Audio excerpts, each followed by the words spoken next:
For this reason we must pay much closer attention to what we have heard, so that we do not drift away from it. For if the word spoken through angels proved unalterable, and every transgression and disobedience received a just penalty, how will we escape if we neglect so great a salvation? After it was at the first spoken through the Lord, it was confirmed to us by those who heard, God also testifying with them, both by signs and wonders, and by various miracles, and by gifts of the Holy Spirit according to his own will.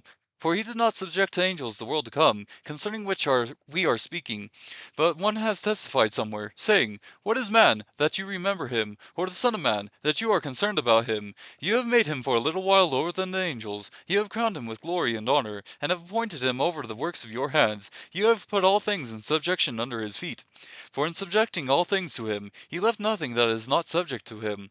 But now do not yet see all things subjected to him. But we do see him who was made for a little while lower than the angels, namely, Jesus, because of the suffering of death crowned with glory and honor, so that by the grace of God he might taste death for everyone. For it was fitting for him, for whom are all things, and through him are all things, in bringing many sons to glory, to perfect the author of their salvation through sufferings. For both he who sanctifies and those who are sanctified are all from the Father, for which reason he is not ashamed to call them brethren, saying, I will proclaim your name to my brethren. In the midst of the congregation I will sing your praise. And again, I will put my trust in him. And again, behold, I am the children whom God has given me.